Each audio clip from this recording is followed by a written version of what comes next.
Big TV భక్తి సమాచారం WhatsApp ఛానల్లో జాయిన్ అవ్వండి. అన్ని విశేషాలు ఎప్పటికప్పుడు తెలుసుకోండి.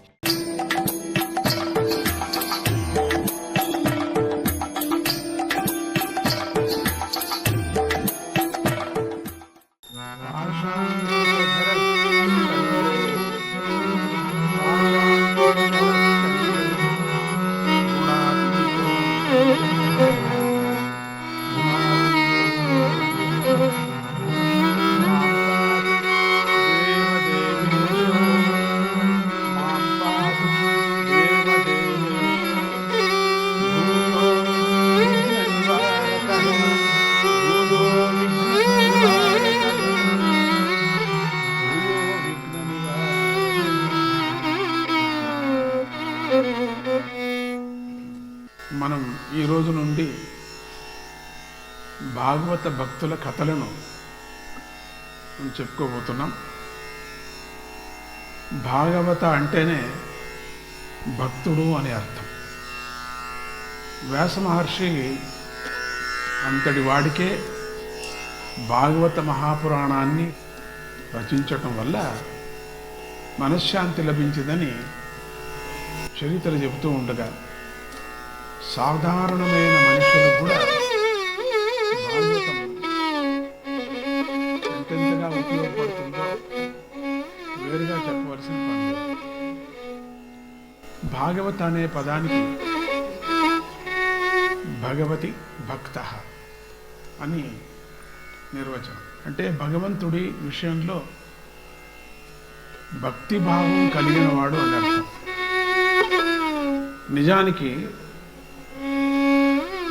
ఆస్తికులందరూ కూడా భాగవతులే. కానీ భాగవత అనే పదం వినగానే మనకు విశేషంగా కొందరు భక్తులు చెప్తూ ఉంటారు, గుర్తుకొస్తూ ఉంటారు.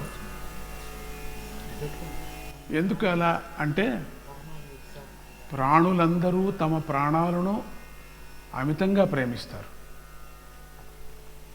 ప్రాణం నిలుపుకోవటానికి ఏదైనా చేస్తూ ఉంటారు. కానీ కొన్ని సందర్భాల్లో ప్రాణము అల్పాయుష్గా ఉండవచ్చు. అల్పాయుష్లో సమయంలోనే కూడా భగవంతుణ్ణి తలుచుకోకపోవచ్చు. ఇక పూర్ణాయస్సు 100 సంవత్సరాలు నిండినప్పటికి కూడా భగవంతుణ్ణి తలుచుకోకపోవచ్చు. తలచరు. వాళ్ళిద్దరూ కూడా దురాదృష్టవంతులు. అల్పాయుష్లో ఉండినటువంటి వాళ్ళు భగవంతుణ్ణి తలిచారంటే ఇంకంతకన్నా భాగ్యం లేదు. ఇక పూర్ణమైనటువంటి ఆయుస్సు ఉండేవాళ్ళు కూడా తలిచారంటే అంతకన్నా మహా తపస్సులు ఎవరు ప్రపంచంలో లేరు అని చెప్పవచ్చు. అందుకని ఈ ప్రాణం మీద చాలా ఇష్టపడతారు జనం. దానికోసం ఏమైనా చేస్తారు. ఇది అందరికీ తెలిసినటువంటి విషయమే, మనం అనుభవంలో ఉన్నటువంటి విషయమే. భాగవతోత్తములైనటువంటి కొందరు మహాత్ములు భగవంతుడిని తమ ప్రాణాల కన్నా ఎక్కువగా ప్రేమించారు. అది భగవతత్వం యొక్క విశేషం. అటువంటి వారు పరమ భాగవతులయ్యారు. ఈ పరమ భాగవతుల పేర్లను స్మరించినా కూడా భక్తి తత్వం అర్థమవుతుందని వారి యొక్క నామస్మరణకు ఫలంగా చెప్తారు. భాగవతంలో అత్యంత ప్రధానమైనటువంటి భక్తుల్లో ప్రహ్లాద, నారద, పరాశర, పుండరీక. ప్రహ్లాద, నారద, పరాశర, పుండరీక. వ్యాసాంబరీష, శుక, శౌనక, భీష్మదాల్బ్యాన్. వ్యాసాంబరీష, శుక, శౌనక, భీష్మదాల్బ్యాన్. రుక్మాంగదార్జున, వశిష్ఠ, విభీషణాదీన్. రుక్మాంగదార్జున, వశిష్ఠ, విభీషణాదీన్. పుణ్యానిమాన్ పరమ భాగవతాన్ స్మరామి. పుణ్యానిమాన్ పరమ భాగవతాన్ స్మరామి. విన్నారు కదా ఈ శ్లోకం. ఈ శ్లోకంలోని వారందరూ కూడా భక్తికి పరాకాష్ఠగా నిలిచి భగవంతుడి దర్శనాన్ని పొందిన వారే వీళ్ళంతా కూడా. భాగవతం భక్తిని పెంచుకోవటానికి, ఆ భక్తితోనే భగవంతుడిని దర్శించటానికి చాలా ఉపయోగపడుతుంది. భాగవతంలో భగవంతుడికి సంబంధించిన అన్ని విషయాలు కూడా ఉన్నాయి. ఆ విషయాలను చెప్పేది కనుక భాగవతం అని పేరు వచ్చిందని కొందరు అంటారు. భక్తుల విషయాలను కూడా వారు చేసిన సాధనను చెప్పుకోవటం వల్ల చదివే వారిలోనూ వినేవారిలోనూ కూడా శ్రద్ధ పెరుగుతుంది. కనుక భక్తుల కథలను ఎల్లప్పుడూ శ్రవణం చేస్తూ ఉండాలి అని శాస్త్రం చెప్పింది. అందువల్ల మనం భాగవతంలో చాలా ప్రసిద్ధులైనటువంటి భక్తుల గురించి మనం ఇప్పుడు చెప్పుకోబోతున్నాం. భక్తుల గురించి చెప్పుకునే ముందు భాగవత అవతరణకు గల కారణాలను కూడా తెలుసుకుందాం. సద్భక్తులారా, మీరందరూ కూడా శ్రీమద్ భాగవతం వినండి వినండి. భగవంతుడి అవతారం కూడా వినండి. ఇది ఎంత విన్నా చాలదు. భాగవతాన్ని 2-3 పర్యాలు మీరు 2 రాష్ట్రాల్లోనూ కూడా విన్నారు. ఇంకా మళ్ళీ వింటూనే ఉన్నారు, మళ్ళీ వేసుకొని వింటున్నారు. అది ఎంతవరకు మంచిదో అది మీకే తెలుస్తుంది. ఈ కష్టకాలంలో మనకు అనిపిస్తుంది పరమాత్ముడు ఇచ్చేటటువంటి ఆయస్సు మనకు 100 సంవత్సరాలు అనుకున్నప్పటికి కూడా 100 లేదు. అయినా లెక్క ప్రకారంగా 100 అనుకున్నప్పటికి కూడా 50 ఏండ్లు మొత్తం నిద్రలో పోతుంది. మనకు నిద్ర చేస్తూ ఉంటాం. మెలకుగా ఉన్నప్పుడు కూడా బద్ధకంలో ఉంటే కూడా నిద్రనే లెక్క అది. ఇక 50 ఏండ్లలో 12 ఏళ్ళ నుంచి 15 వరకు కూడా బాల్యావస్థ, చేష్ట, పరమాత్ముని గురించి శ్రద్ధ లేదు. ఇక తర్వాత కొంచెం యవ్వనావస్థ వస్తుంది, చదువు పూర్తి అవుతుంది. యవ్వనావస్థలో పెండ్లి, ఇళ్ళు, పేరంటం, తర్వాత పిల్లలు కనటం, ఇంతే జీవితం అనిపిస్తుంది. తర్వాత అక్కడి నుంచి 15 సంవత్సరాలు వృద్ధాప్యం. ఈ వృద్ధాప్యం చాలా కష్టమైనటువంటి వృద్ధాప్యాశ్రమం, చాలా కష్టమైంది అది. బాల్యావస్థ ఎట్లనో అయిపోతుంది, మరి యువకావస్థ కూడా అయిపోతుంది, గృహస్థాశ్రమం అయిపోతుంది. ఈ వృద్ధాప్యం ఉందే చాలా కష్టమైనటువంటిది. ఇప్పుడు 40 ఏండ్లకే వృద్ధుల్లాగా కనపడుతూ ఉంటారు. వాళ్ళ యొక్క ఆహారంలో కానీ వాళ్ళ యొక్క చేష్టల్లో, అంటే ఇంగ్లీష్లో బిహేవియర్, వాళ్ళ యొక్క ప్రవృత్తి బాగలేకపోవటం, చెడు గుణాలకి లోనవటం, డబ్బే ప్రధానం అనుకోవటం, ఇంకొకటికి మోసం చేయటం, అబద్ధాలు ఆడటం, దీంతో కాలహరణ చేస్తూ ఇక పిల్లలు కనటం. అంతే. 2 ఆడపిల్లలు పుడితే 3వది మగవాడే అని మగపిల్లకాయే. 3వది మగపిల్లకి పుడితే మళ్ళీ ఇంకా 2 ఇంకొకటి ఉంటే ఒకటి అమెరికాకు పంపించవచ్చు, ఒకటి ఇక్కడ పెట్టుకోవచ్చు, ఇంకొకటి కనటం ఒకటే అయిపోయింది. ఆ కనే ఇల్లాలు ఒక కని ఒక పశువులాగా తయారవుతుందేమో ఒక్కో పర్యం అనిపిస్తుంది. కామం ఒక్కటే ప్రధానంగా పెట్టుకున్నాం మనం ఇంట్లో. ఇక తర్వాత డబ్బు కోసం అబద్ధాలు, అంత కామమే ప్రధానం. ఇవి అయిన తర్వాత ఏమవుతుంది, తొందరగా వృద్ధాప్యం వచ్చేస్తుంది. చాలామందికి 40 ఏండ్లకే వృద్ధుల్లాగా కనపడుతూ ఉంటారు. 40-45 ఏండ్లకే ఏమిటో ఒక మాదిరిగా ఉంటారు. 50 ఏండ్లకే పళ్ళు కూడా రాలిపోతాయి. అంటే వాళ్ళలో ఒక 3 గుణాలతో సంబంధించినటువంటి సత్వగుణాన్ని అభివృద్ధి లేక తమో రజస్ గుణాలతో బ్రహ్మచార్యాన్ని పాడు చేసుకొని వీర్య నష్టం చేసుకొని వాళ్ళలో అన్ని చేష్టలు ఉడికిపోతాయి. ఇక సంసారం బరువు అవుతుంది. తెలియకోకుండా కనీసం 4-5 పిల్లల్ని ఇప్పుడు మళ్ళీ మనకు బరువు అవుతుంది. పరమాత్ముడిని దూషించటం కానీ భజించటం లేదు. ఇక ఇది వృద్ధాప్యం యొక్క స్థితి. ఏం పరమాత్ముడు ఏం రాసి పెట్టాడా మనకు? కాంట్రాక్టరా? మనం ఏ పని చేసినప్పటికి కూడా కొంత శ్రమ వహిస్తేనే ఆ శ్రమకు ఫలితం ఉంటుంది కదా.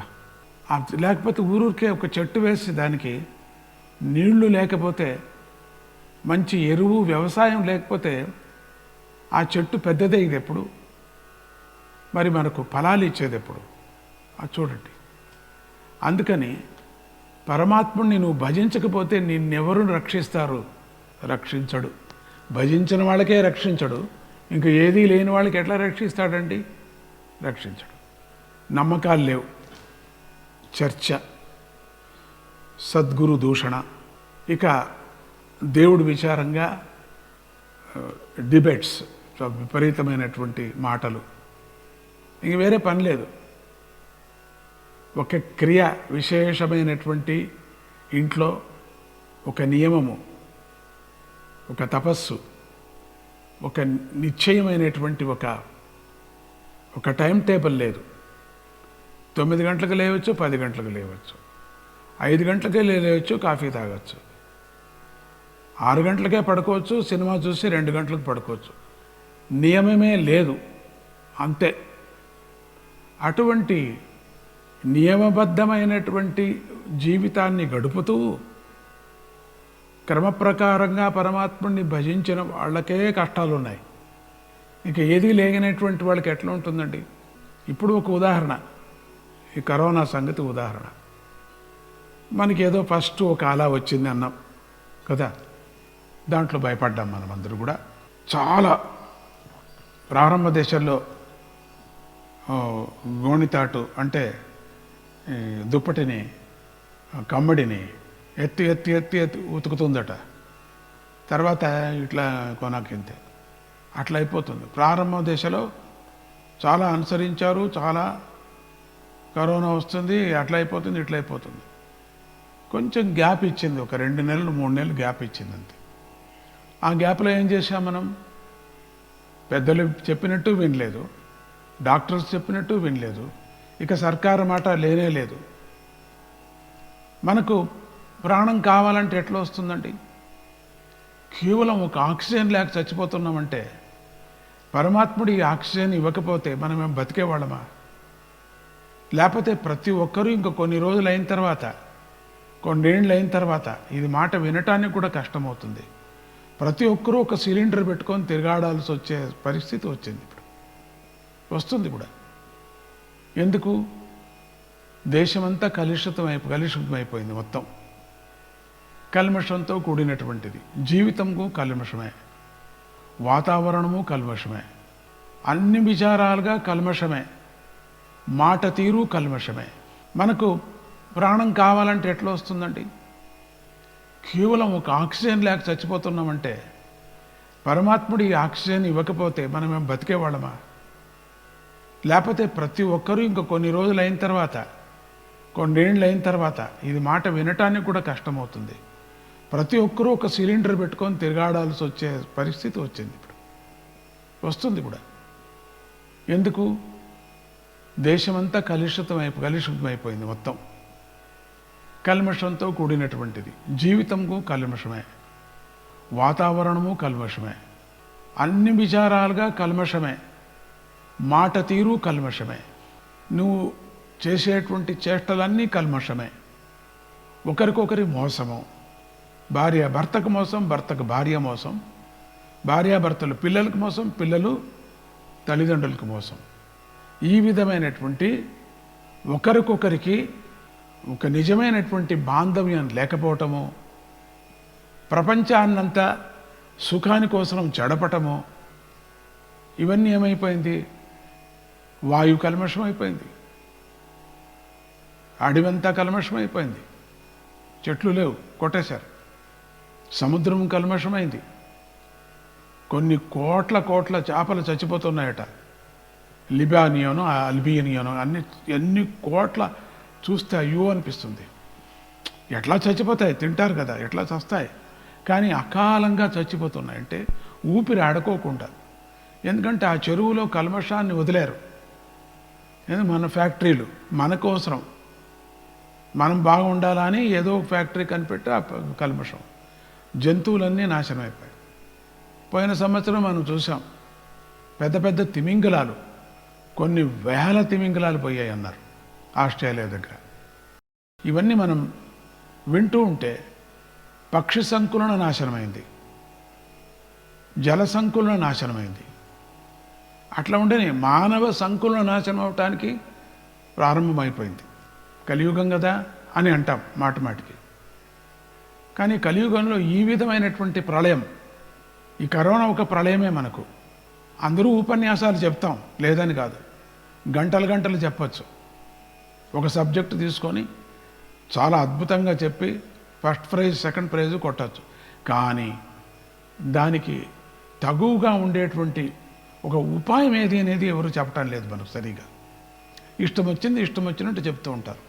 అందుకని ఇక్కడ భాగవతంలో ప్రారంభంలోనే చెప్పారు, పరమాత్ముడు ఒక్కడే సర్వస్వము, ఆయన భజించండి, పూర్ణమైన ఆయస్సు మీకు ఉంటుంది, మీరు అనుకున్న పని జరుగుతుంది, గృహస్థాశ్రమ ధర్మం నిలుస్తుంది, వంశ అభివృద్ధి అవుతుంది అని చెప్పుకొని వచ్చారు. వ్యాసుడు విష్ణు కదా, ఆయన చెప్పుకొని వచ్చారు కదా.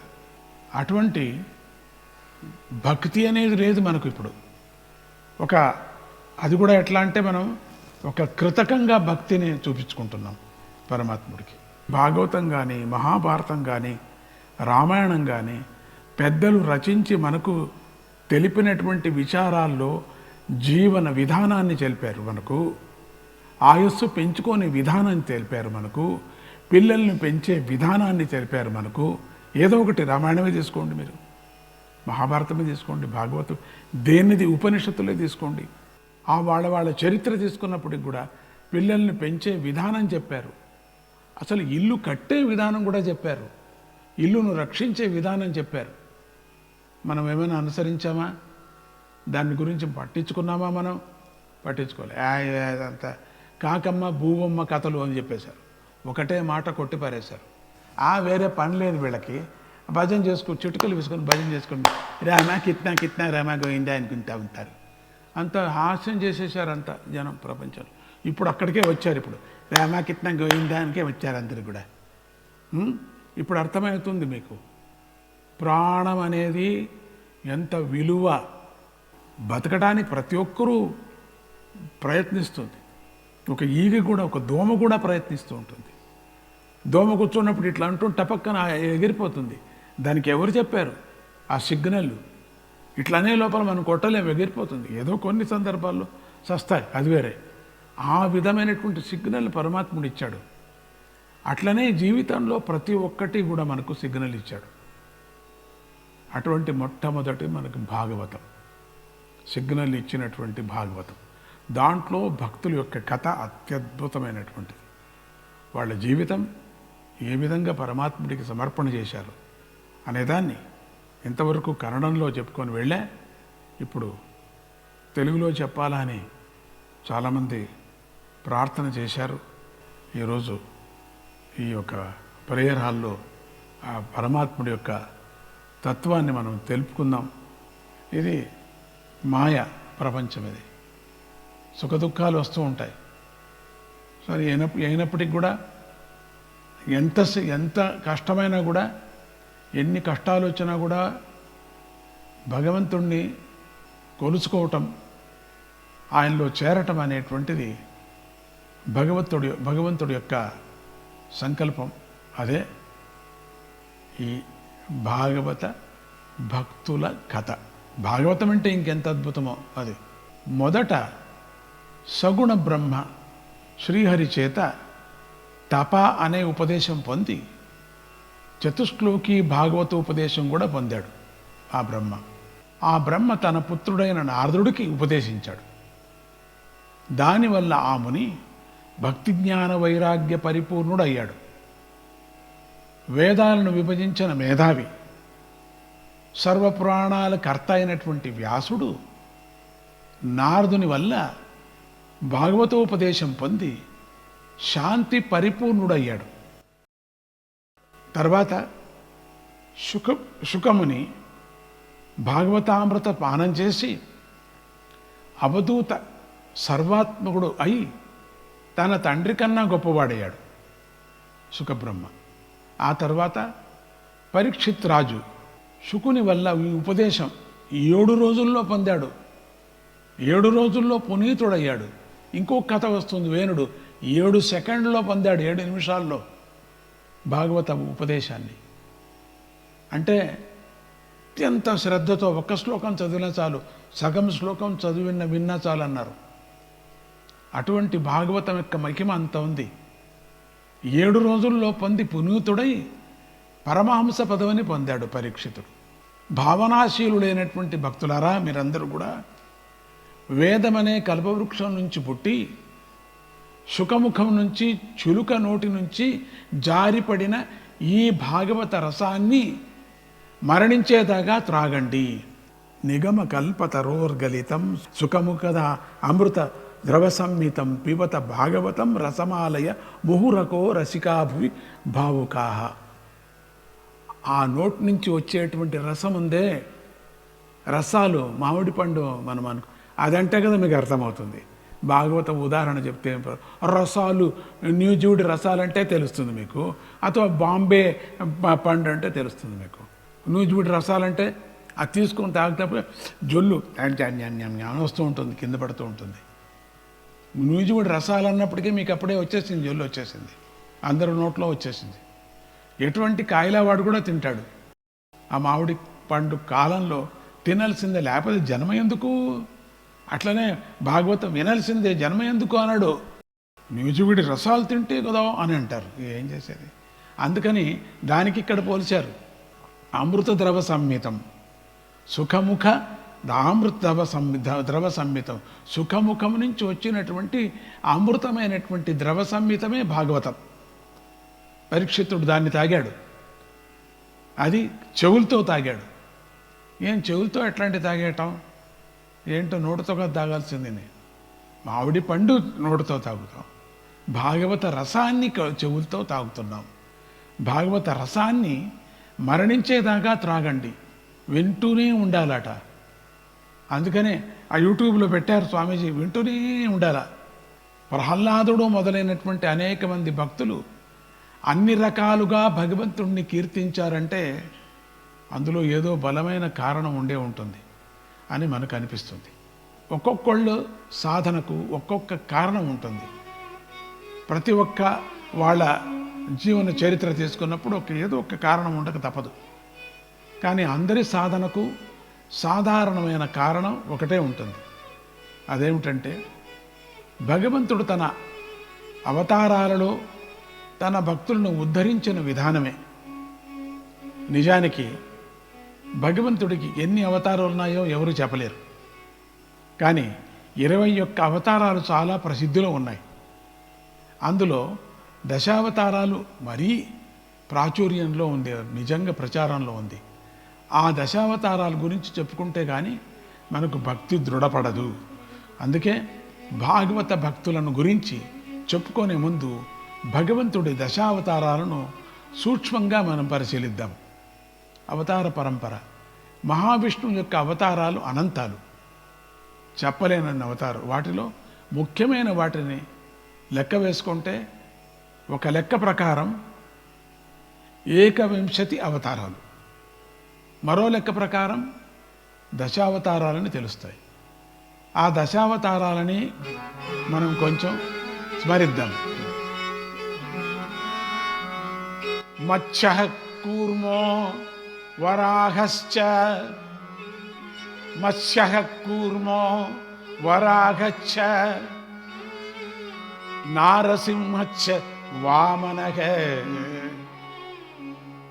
రామో రామశ్చ రామశ్చ, కృష్ణ కల్కి దశ స్మృతాః, కృష్ణ కల్కి దశ స్మృతాః.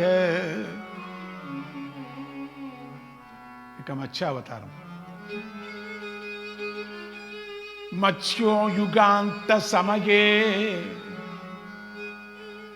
మత్స్యో యుగాంత సమయే మనులోపలబ్ధక క్షోణీమయో నిఖిల జీవ నికాయకేతః. క్షోణీమయో నిఖిల జీవ నికాయకేతః. విశ్రంసితా మరుభయే సలిలే ముఖాన్మే,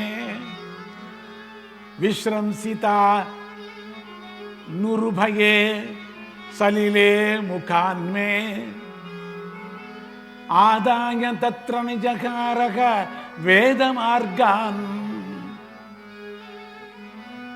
ఆదాయ తత్ర విజహారః వేదమార్గాన్.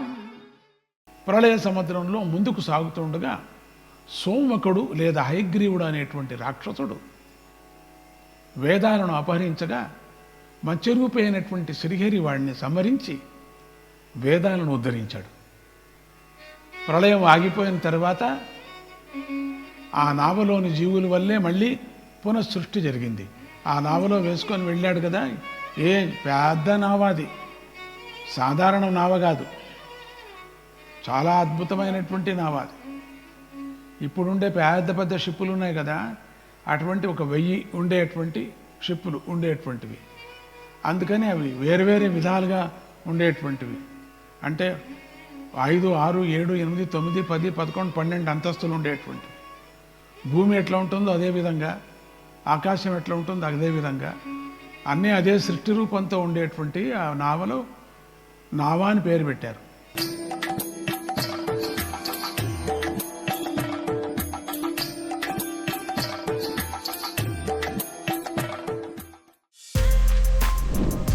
For more videos like this, subscribe Big TV channel.